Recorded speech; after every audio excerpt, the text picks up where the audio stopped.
所有人都以为我娘要毁了我的容貌，可只有我知道，她是在救我的命。只因上一世，我向太子坦白女儿身，如偿所愿地加入东宫后，可换来的却是10年冷遇，一双儿女喊着别人母亲。这一世，我不嫁她了。秉之，过来。你帮姑看看，哪位女郎堪为姑的太子妃？殿下，就她吧。张姑娘才貌双全，与殿下最是般配。这一世，微臣祝殿下与张姑娘百年好合。此女太过端庄，一板一眼，姑不喜她。殿下现在说不喜欢，以后未必不会喜欢。楚秉之，若有来生，朕宁愿那日不知道你的女子身份，如此，朕那时娶的便是如华了。殿下，张姑娘才貌双全，与殿下最是般配。张相是文官之首，手中权势极重。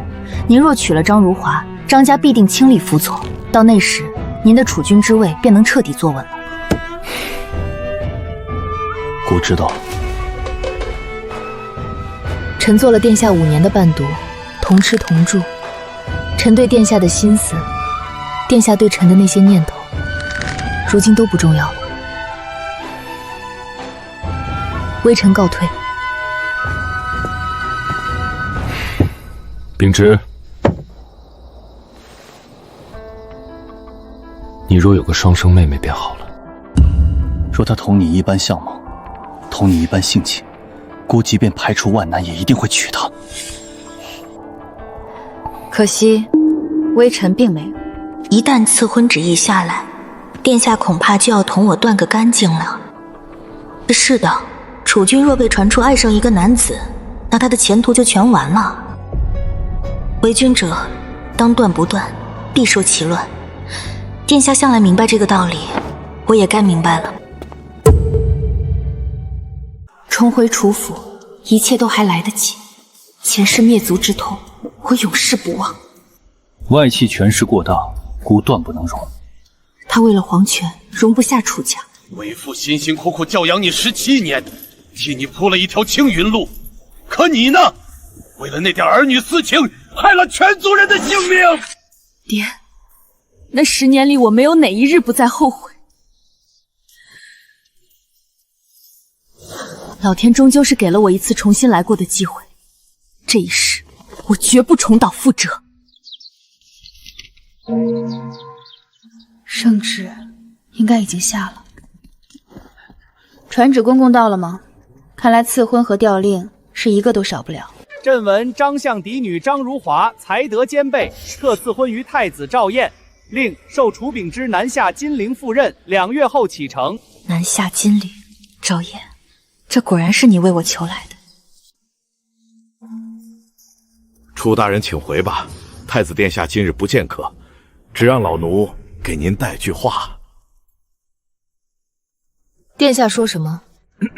殿下说你我君臣一心，乃莫逆之交。今日为你谋划金陵之行，是姑的分内之事，你不必言谢。他大概忘了，前世帝后10载，他最想做的事就是杀了我。不过能去金陵，与我的仕途百弊而无一害，我很高兴。好，我儿南下金陵是天大的好事，出去历练2年，待我儿归京，自有一番好前程。前世爹因我白了头，这世还好，我曾亲眼见过他为了娶我，在雪地里跪了3天3夜。混账！天下和女人孰轻孰重，你当真分不清楚吗？父皇，儿臣这一生若娶不到楚秉之，还不如不做这个储君。就是被这份深情骗了一辈子，我的欺君之罪虽被赦免，父亲却从此不被重用。还好，这一世父亲还是那个意气风发的将军。爹，您放心，前世那些荒唐事，这一世绝不会再发生了。自那日起，我便把全部心思放在了读书上。赵燕忙着她的大婚，我也该忙我的前程了。她不传唤，正好。哟，楚大人，好雅兴！如今京城谁不羡慕你啊？殿下亲口为你谋了金陵的肥事，这交情。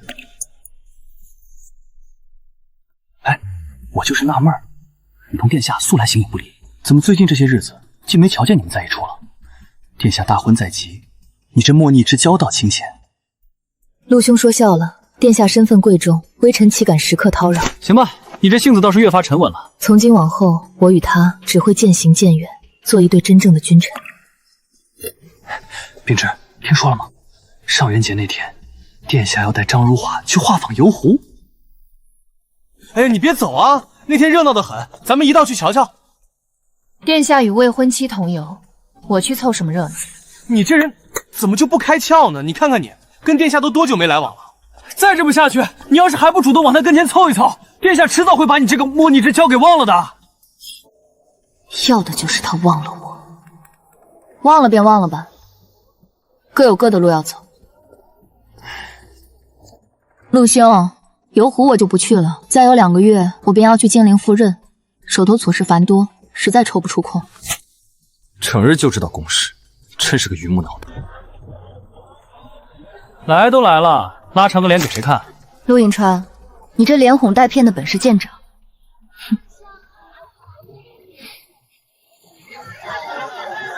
你瞧那走，殿下素来金贵守礼，这些年来压根儿就没见他跟哪个姑娘家亲近过。秉之，难道你就一点不好奇吗？好奇咱们那位冷冰冰的殿下同张五娘在一处时到底是个什么样子？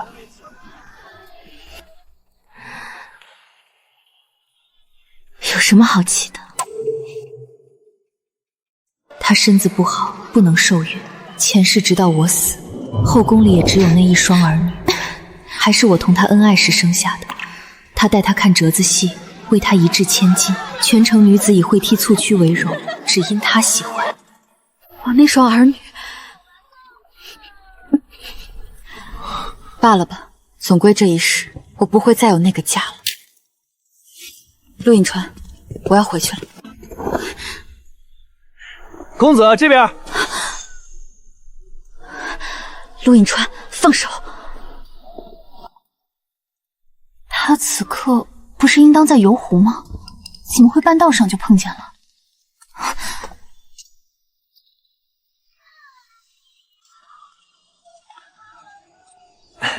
公子，真巧啊，竟在这儿遇上了。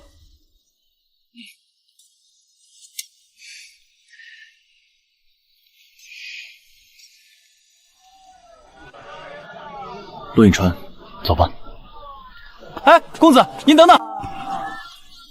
张如华竟然不在他身旁，难不成这次出游是皇帝和皇后的意思吗？这赵燕竟没去见他。他身边会有陆银川，会有张如华，将来还会有3宫6院。不过幸好，我也不再是那个善妒又备受冷落的皇后了。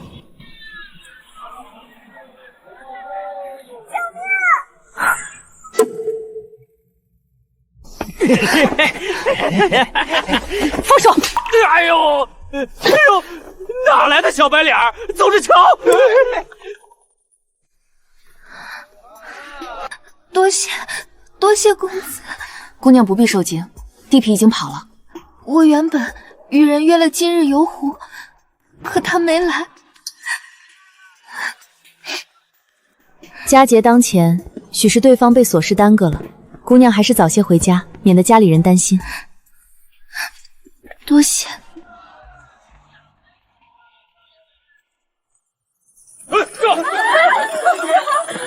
那是宫里的禁卫军，大过节的在寻谁？那是我的画像。楚秉之，你个臭小子，你要吓死谁啊？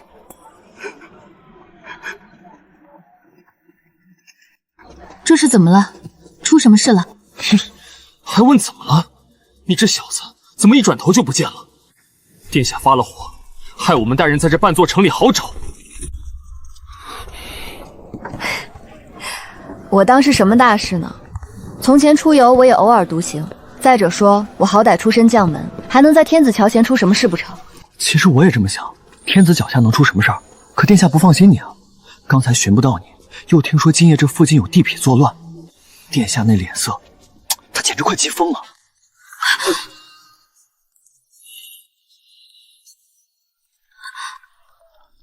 陆兄，大庭广众之下，嘿，秉之，以前没发现，你怎么跟个姑娘家一样？我之前见过翠红楼的花魁，本以为那已经是人间极品了，可你的腰居然比她还软。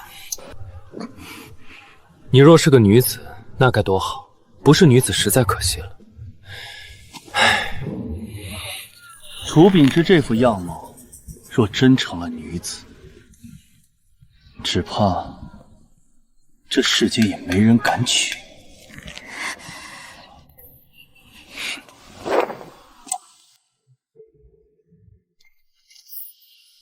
这就对了。看他这样子，他应该很生气，而且是气得不轻。但这正是我想要的。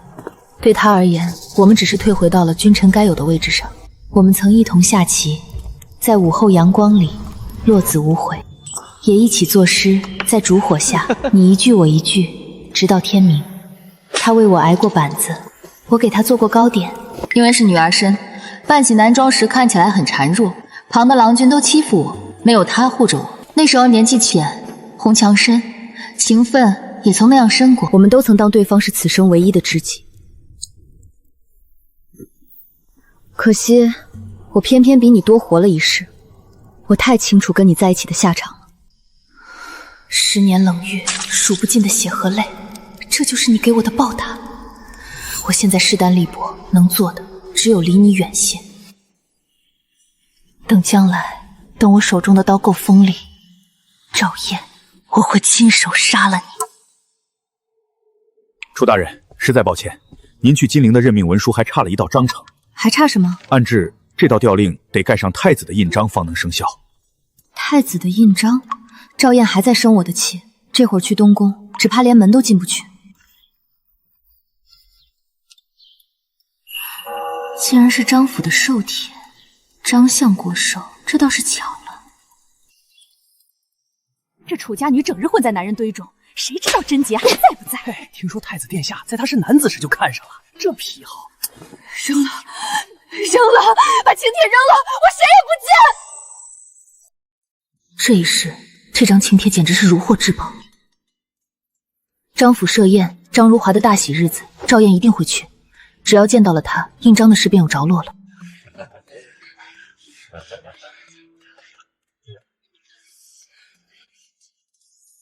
端坐身侧，行为雍容，倒真是天生一对。前世的帝后恩爱，大约也不过如此了。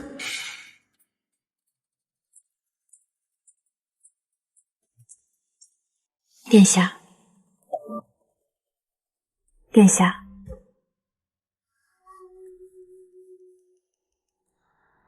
殿下，关于微臣南下金陵的调令，尚缺一道印章，还请殿下。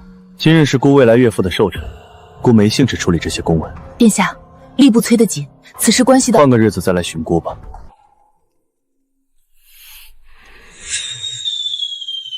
秉之，小心！张姑娘，躲开！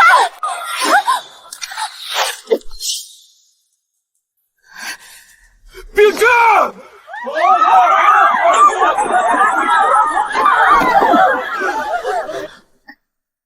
楚秉之，你对孤还真是忠心耿耿啊！宁愿自己受伤，也要舍命去救孤未来的太子妃。孤是不是该赏你？护卫内眷，本就是臣子本分，这是臣应该做的。他也真是疯了，众目睽睽之下，放着名正言顺的太子妃不救，竟然伸手来拉我。倘若方才那一幕传出去，他就没想过他这个储君要面对什么样的风波吗？传令下去，封锁现场，给孤去追，抓不到刺客提头来见。拿着孤的玉牌，立刻去太医院，把在那儿当差的太医全都给孤请过来。不行，不能请太医。楚秉之，你都伤成这样了，还打算在孤面前逞强到什么时候？还是说，你想让姑在这大庭广众之下亲自为你处理伤口？绝对不能让他一过来，只要一诊脉，我这苦瞒了17年的女儿身就再也藏不住了。陆隐川，陆隐川常年在外厮混，他最懂如何处理这种外伤，让陆隐川帮我就行。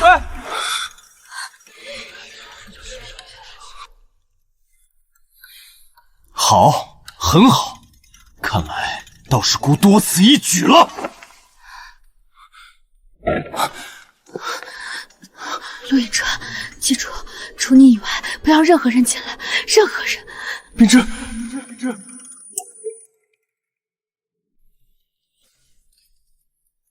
陆隐川，殿下呢？殿下早就离开张府了。女扮男装欺君罔上，楚秉之，你好大的胆子！当年我娘怀我时伤了身子，大夫说再难有孕。我爹十分疼爱我娘，怕族中的长老们以此为由逼她纳妾，这才让我从小便女扮男装，当做楚家的长子养大。这事儿你不打算告诉殿下？先前我就觉得殿下待你简直是非比寻常，我还当时自己想歪了。现在知道你是女子，我这脑袋瓜子可算转过弯来了，全对上了。前世为了那个名分，我已经尝够了苦果，不是吗？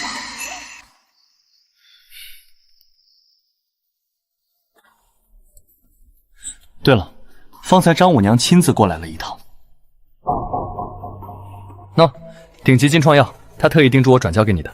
前世我跟他斗了一辈子，没想到重活一回，竟阴差阳错救了他的命。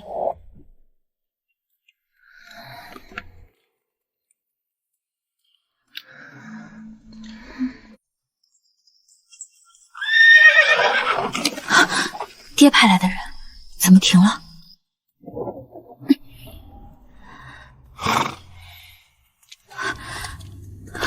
楚秉之，姑问你，你今日在席间是不是说过想借姑的印章一用？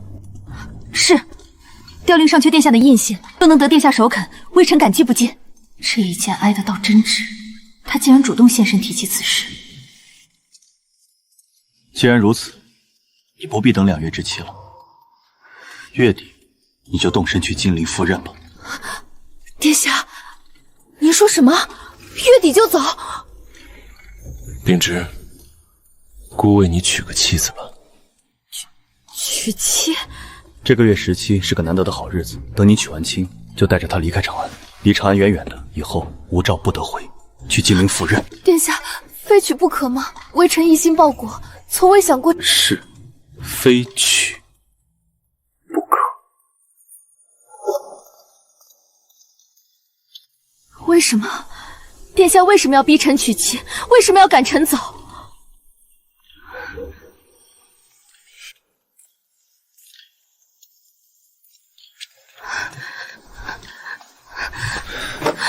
楚秉之，你这么聪明，其实你早就看出来了，是不是？你早该看出来的。姑喜欢你，姑心里的人一直是你，姑根本就不想娶什么张如华，多可笑啊！大齐的储君，当朝的太子，竟然爱上了一个男子。殿下，您疯了！您知不知道自己在说什么？姑没疯，今日在宴席上面对那支冷箭，姑根本没想过张如华，姑只想要你，只想拉住你。来日若是再面对这种情况，哪怕是10次100次，姑依然会选你弃了那张如华。姑喜欢你，这种话前世你也说过。成婚不过半年，他就爱上了张如华，可见那些喜欢也不过尔尔。既然殿下如此深情，为何非要逼臣娶妻，还要臣带着新妻远走金陵？身世样貌，连才学都是京中顶尖。殿下为了让臣走得死心塌地，还真是费尽心思。唉，楚大人，这大婚将近，喜气逼人啊。不过我倒是纳闷儿，这可怎么办才好？你楚秉之自己就是个货真价实的美娇娘，现在赵燕又塞给你一个娇滴滴的嫡女，怎么？你打算把人娶回来，关起门跟她义结金兰，当一辈子好姐妹？陆隐川，你不帮我出主意也就算了，还在这说这种风凉话。要不这样，你现在就去跟楚老将军摊牌，恢复你那女儿身，然后呢，干脆直接嫁给我得了。对，楚大将军，楚大才子，当我没说。你这脾气哪像个姑娘家？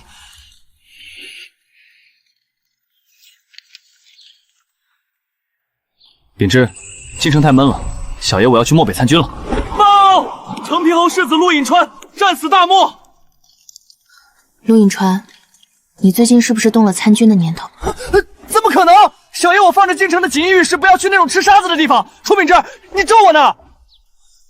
你现在抵赖也没用，反正你上辈子最后还是去了。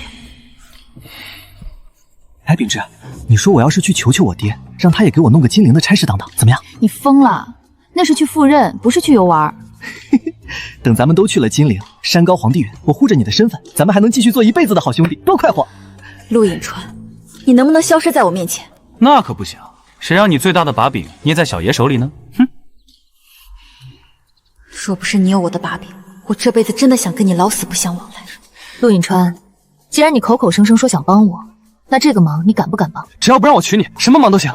你说怎么搞？你去外面给我放个风声，动静闹得越大越好。就说我楚秉之虽然外表风流倜傥，实则身体有疾，根本不行。楚秉之，你可真狠啊！自毁名节这种招数你都想得出来。行，小爷保准让全京城的茶馆明天都在聊你的隐疾。流言传了2日，那姑娘生怕被我缠上一辈子，转头就定下了别家的亲事，亲事便退了。这仗打得漂亮！来，楚大人，为了你的不行，咱们干一杯。既然事情解决了，这顿酒我陪你喝。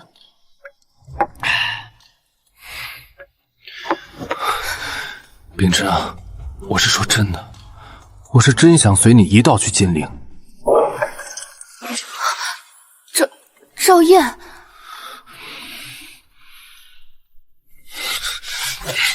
哎呦，谁敢动小爷？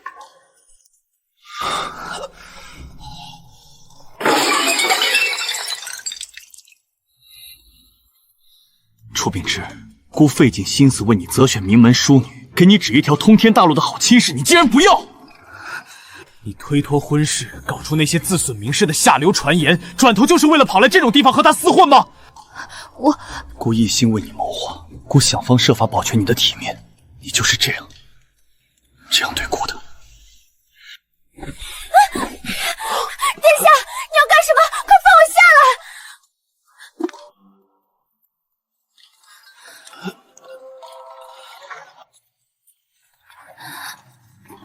殿下，你竟然清了场！殿下，您这是做什么？臣与秉之自幼相识，是同僚更是知交，今日只是兄弟叙旧吃顿酒，难道这也违反我大庸律令了？只是不知违反的是哪一条，还请殿下当面明示。滚！下车，回宫。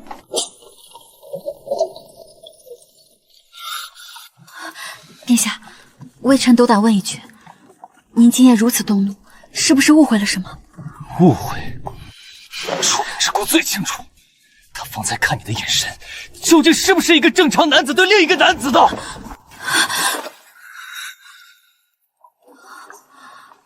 我陆兄他……楚秉之，你要姑拿你怎么办才好？杀不得，留不得，连想都想不得。殿下，您既然知道这种心思惊世骇俗，就不必再如此对臣了。您只管去娶张五娘，她很好，家世显赫，端庄得体，相处久了，您一定会爱上她的。不会，姑这辈子再也不会爱上别人了。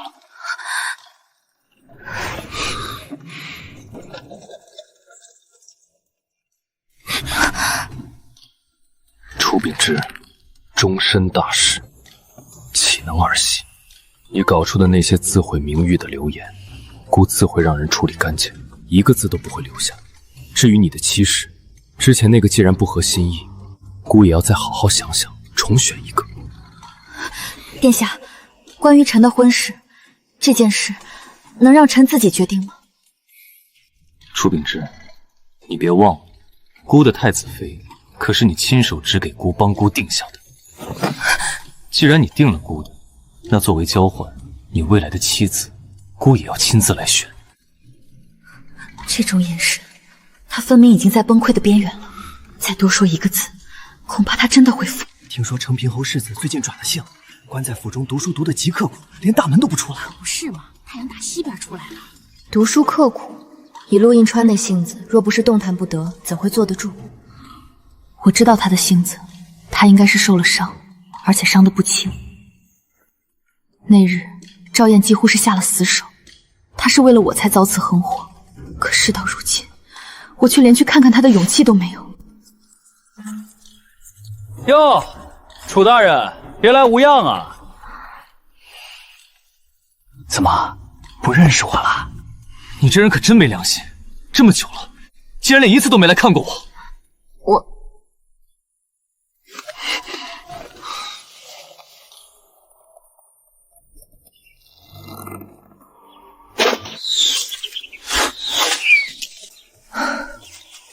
剑术不精，列这些小玩意儿也算交差了。再待一会儿就出去吧。出口在哪里？糟了，我根本不认路。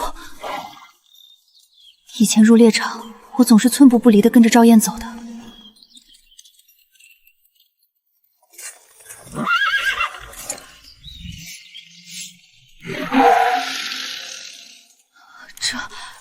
这是猎场最深处。前世今生，我还从来没遇到过这样的场面。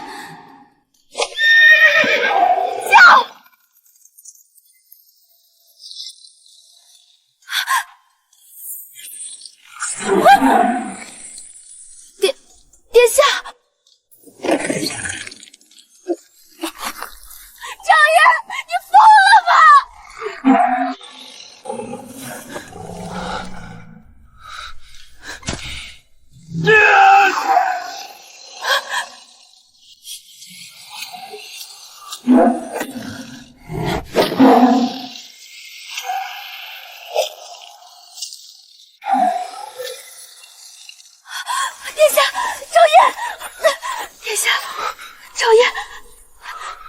怎么样？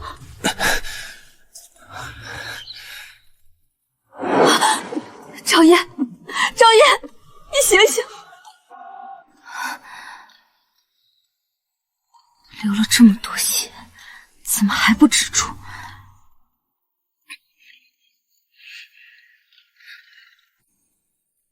赵燕，你为什么要救我？我差点忘了，就是这张脸。上一世亲口下旨杀了我的全家，那一世你对我真的很差很差。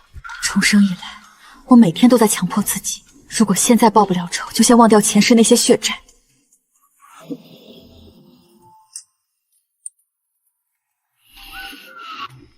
真是讽刺，赵燕，这把刀是你亲手送给我的。你当时说这刀是给我留着防身用的，可你大概没算到，我现在就要用它来杀了你。不要，那是我的孩子，赵燕！奉皇上口谕，小皇子与小公主即刻抱往张贵妃宫中抚养。赵燕，赵燕，赵燕，我后悔了，我什么都不要了，我不当这个皇后了，求求你，求你放过我的族人。待下去。赵燕，赵燕！你根本没有答应过我，哪怕一次，你都没有心软过。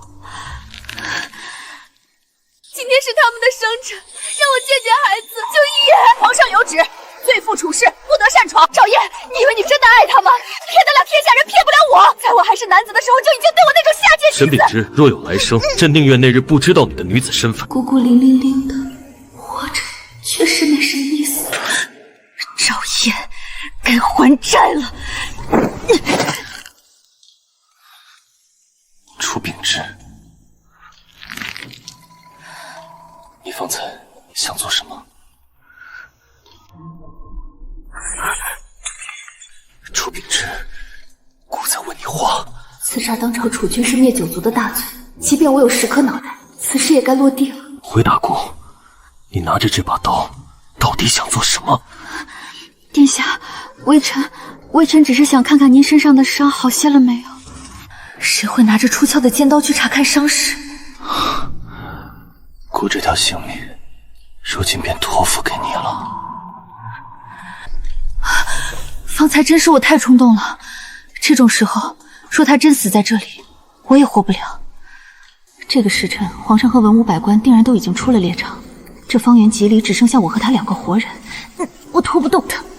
若他死在野兽嘴里，就算不是我杀的，一旦被查出我曾在此，届时我也难逃罪责。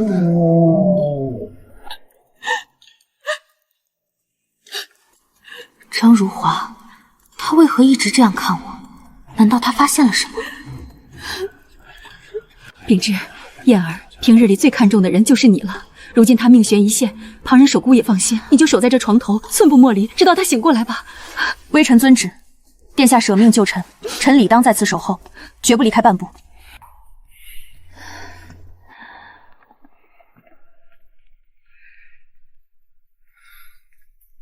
我是真的心虚，若他真的醒不过来，或是被人发现我在猎场对他动过杀心，楚家上下100余口人，恐怕又要因我而死了。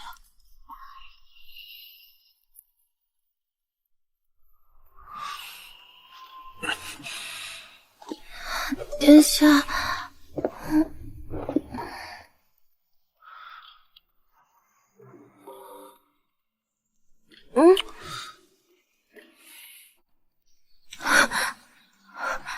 殿下，您醒了。我突然想起前世刚成婚时，他也是这般，为了不惊扰我的清梦，就这样坐在旁边看书。饿了吗？静静等我睡醒。看来是姑问的迟了。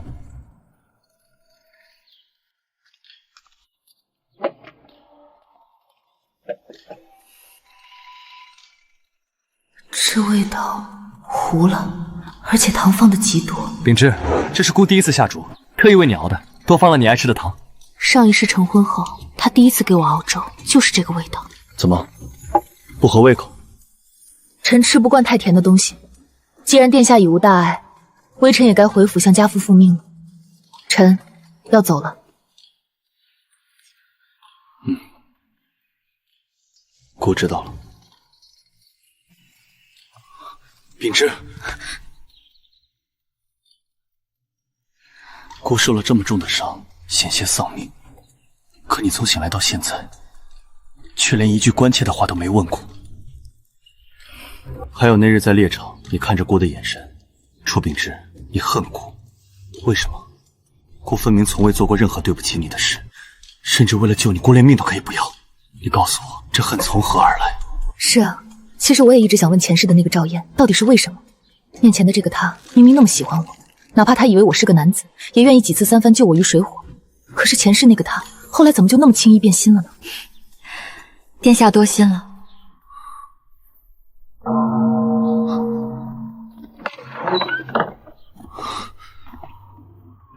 前世之因，后世之果。既然注定无解，那便互不相欠吧。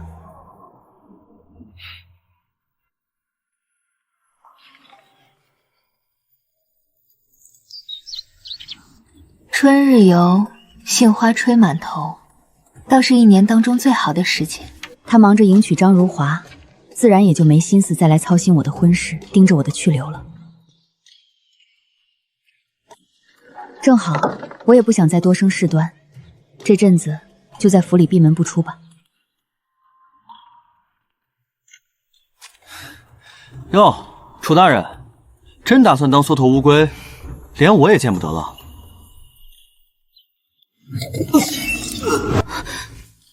你的伤好全了吗？早好的差不多了。不过秉之，我的生辰快到了，你可不能一点表示都没有吧？说吧，你想要什么？我这次定会满足你一个心愿。不过咱们事先说好啊，我楚秉之两袖清风，可没什么银子送你那些古玩珍器。你把我陆颖川看成什么人了？我要的可比银子贵重多了。放心吧，小爷我还不至于沦落到管你要银子。那陆世子想要什么惊天动地的生辰贺礼？只要你陪我痛痛快快玩上一整天，就算全了这份情了。17，陆隐川，你的生辰正好是太子大婚的前一日，这日子倒真是好巧不巧。赵燕成了婚，尘埃落定，没过多久我也该动身去金陵赴任了。各有归宿，互不相欠，这回倒是真的皆大欢喜了。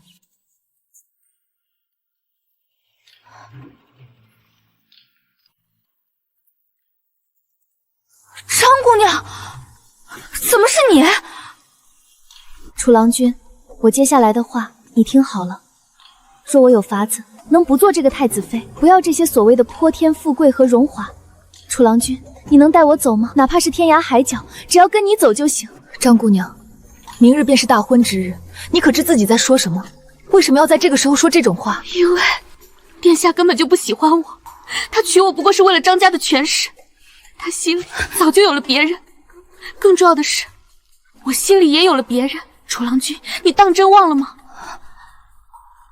上元节那天，在那个偏僻的巷子里，是你从地痞手里救了我，还有那日寿宴，又是你推开了我，自己替我挡了一剑。我想起来了，上元节救下的那个蒙面姑娘，竟然是张如华，我简直要傻掉了。他喜欢的人，该不会是我吧？乱了，全都乱了。重来一世，怎么连他也疯了？张姑娘，你这只是一时冲动，殿下如今只是与你不熟，等成了婚，他以后定会发现你的好。楚郎君，若我今日抛下一切，你当真不要我？是，我不能带你走，也不想要你。我也想要啊，但是我拿什么要你啊？你不肯要我，也不肯带我走，楚郎君，你莫不是怕我嫌弃你，那里不行？张姑娘，你放心，我绝不会嫌弃你。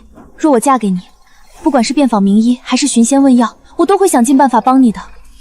这还是那个张如华吗？没想到前世端正肃穆的她，年少时竟然有这样语出惊人、冲动莽撞的一面。张姑娘，你快回去吧，不是因为这个，做太子妃才是对你来说最好的归宿。我知道，你要相信我，你的夫君，他以后一定会爱你的。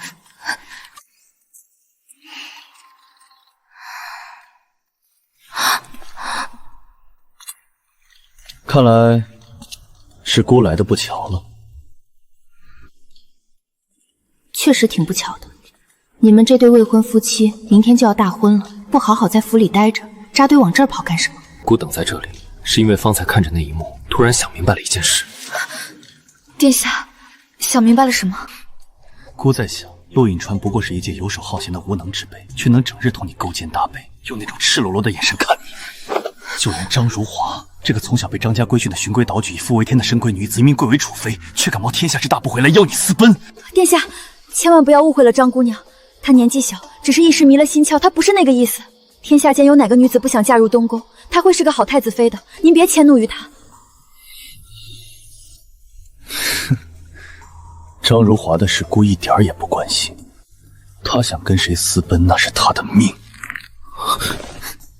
姑只是在想，既然陆隐川可以，张如华也可以，那凭什么？这种眼神，糟了，我有种很不祥的预感。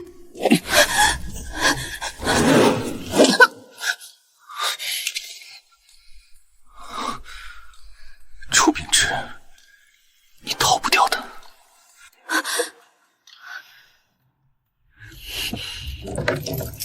赵燕和张如华今日正式大婚了。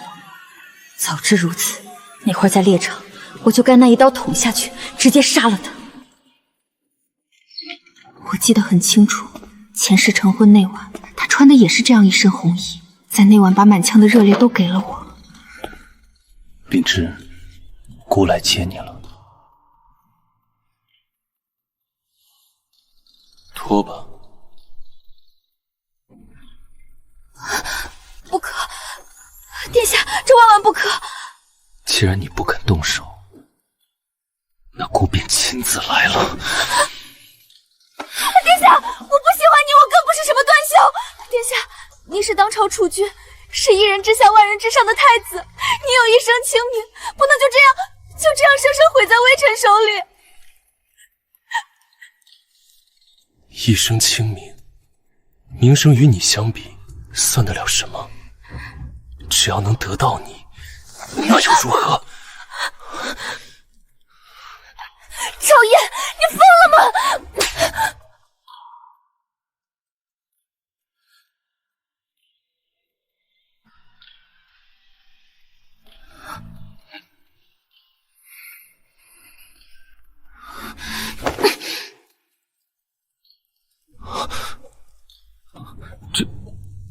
这是什么？楚秉之，原来你竟然是女子！上一世，我为了嫁入东宫，也是在这样一个夜晚主动向他谈判。那时候他也高兴，可现在的赵显竟然比前世还要高兴100倍。楚秉之，姑要娶你，姑现在就要娶你，姑这就进宫去求父皇，不管用什么代价，姑都要给你一个名分，姑要让你做这大雍最尊贵的女人。殿下，您清醒一点，您已经有太子妃了。太子妃，姑可以和他和离。和离？你是未来的天子，张如华是名门嫡女，这婚事牵动着朝堂根基，哪有你说的那么简单？若真能如此轻易和离，前世你早就该将我这个祸水逐出东宫，去迎娶你的真爱张如华了。殿下，您心里最清楚，您不仅是赵燕，更是这大雍的储君，这和离2字绝无可能。姑会想出办法的，即便不能和离，姑也绝不会负你。楚秉之，你既是女子，为何不早些告诉姑？倘若在皇父赐婚前，哪怕是在昨夜你告诉我实情，这一切都不会毫无转圜的余地。姑哪怕拼了这储君之位不要，也会风风光光娶你过门。可你呢？你偏偏一个字也不肯说，你就这样冷眼旁观，看着姑在你面前一次次为了你发疯，一次次陷入绝望的挣扎。楚秉之，你好狠的心！你当真从未对我动过半分怜悯吗？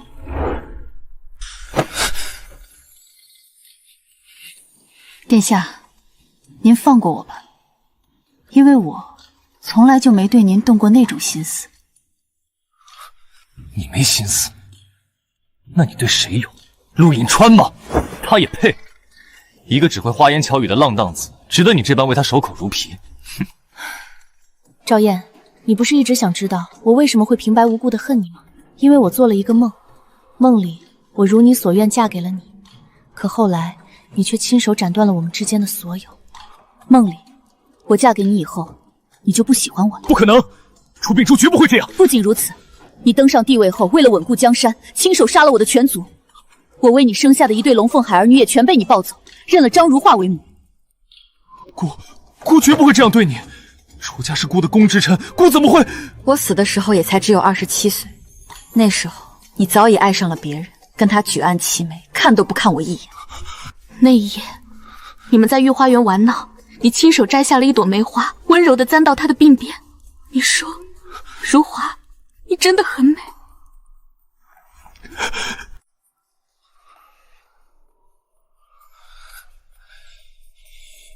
你说的这一幕，姑似乎也梦到过。你也梦到了？自从那日从猎场重伤回来，姑便时常梦到御花园的那场雪，梦到姑亲手给一个女郎簪花，可梦里那个女郎的脸始终隔着一层雾，模糊的看不真切。姑一直以为那是姑日有所思，以为那梦里的人是你，姑还在庆幸梦里的我们竟能那般恩爱。可姑万万没想到，原来这竟是真实存在过的债。我真是一时哑然，原来前世的记忆不仅折磨着我，也开始在他脑海中复兴了。我只能庆幸他并没有完全恢复那些记忆，不知道他是如何冷酷地看着我楚家满门抄斩。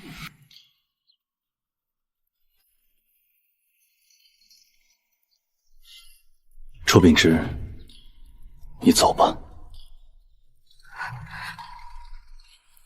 趁姑还没反悔，趁着天还没亮，立刻离开长安，去金陵，去哪里都好。从此以后，别再回来了。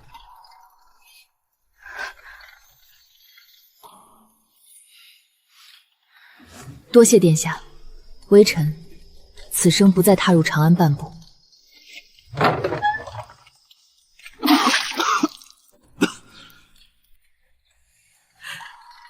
爹娘，此去金陵，不知何年才能西前尽孝，请二老千万保重。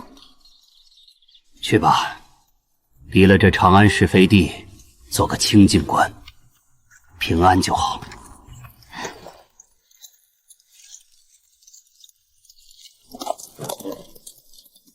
听说了吗？京里的太子爷和大婚后的太子妃，那真是天造地设的一对儿。听说是郎才女貌，亲爹情深呐！可不是嘛，张家五小姐端方得体，这才是皇后之相啊！郎才女貌，间谍情深。楚氏女身为男庄17载，欺君罔上，竟还妄想母仪天下，勾的太子连储君之位都敢不要，真是个祸水。听说了吗？那楚秉之原本就是太子的近嫔，这种红颜祸水，迟早误国。同样是太子妃，前世的我可真是被骂惨了，朝臣唾弃，帝后不喜，连百姓都说我是妖孽。如今这样，倒也挺好。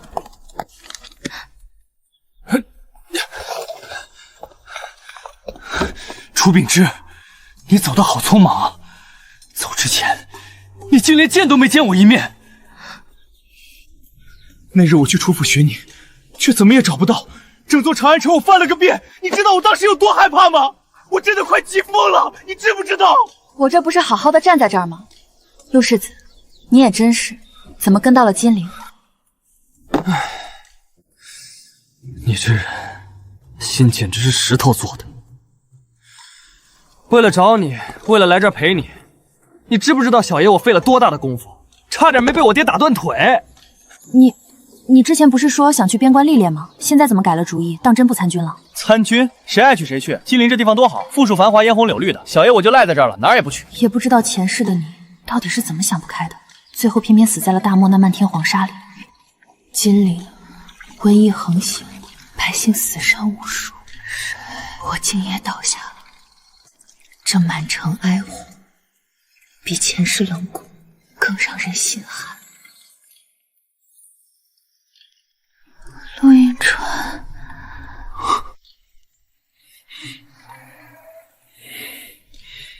你醒了，赵燕来了。赵燕在金陵待了半个月，直到瘟疫平息。殿下，此去经年，保重。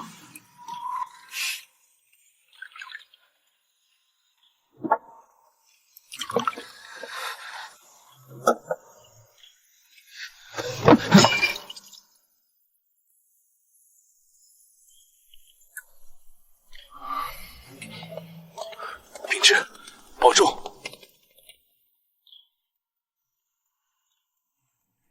太子弘举国哀悼。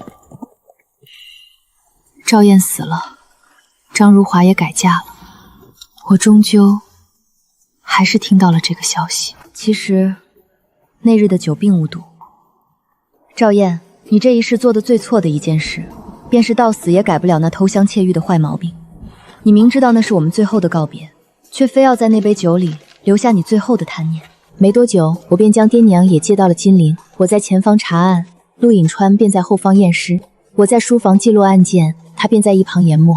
这墨研的可还顺手？他这些年一直没有娶妻，就这么没脸没皮的守在我身边。32岁那年，我策划了一场暴毙的假死，脱下了穿了10几年的官袍，换上了久违的凤冠霞帔，嫁给了等我大半辈子的陆隐川。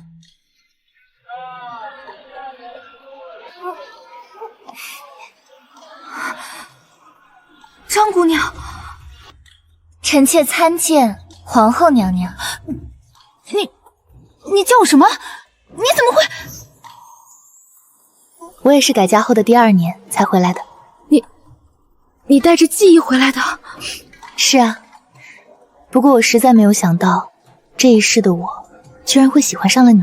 前世的我改嫁以后一直不快乐，没多久便郁郁而终了。竟是这样。其实前世你死后，陛下安排完了一切，也跟着服了毒。怎么会？他为什么要这么做？楚秉之，你真没有好好想过吗？你看，我这一世是有一个女儿的，我并非不能生育，只是前世那10年，陛下从来没有碰过我。那这10年，他对我那么冷淡。那10年，你知道他为你挡了多少明枪暗箭吗？到后来，他甚至不敢表现出爱你了。至于我，不过是他立在你身前的一块靶子而已。可我的一双儿女，他们被陛下教养得很好，私底下其实常常去看你。他们总是问陛下，究竟什么时候才能回到母亲身边？你的楚氏族人也没死，都被陛下找理由假死藏起来了。其实前世你只要再熬一熬，等那些敌人被他除干净了，可那时候根本没人告诉我这些。这一世他死的时候还不到19岁，而我已经32岁了，一切都该随风飘散了。谢谢你告诉我这些，但对我而言，这些已经没有意义了。前世陛下冷落你的第1年，陆颖川进宫找他打了一架，被打得差点没了半条命。伤好以后，他就去了漠北，他说等他回来再找陛下打一场。后来他没能从漠北回来。这个呢，对你来说有意义吗？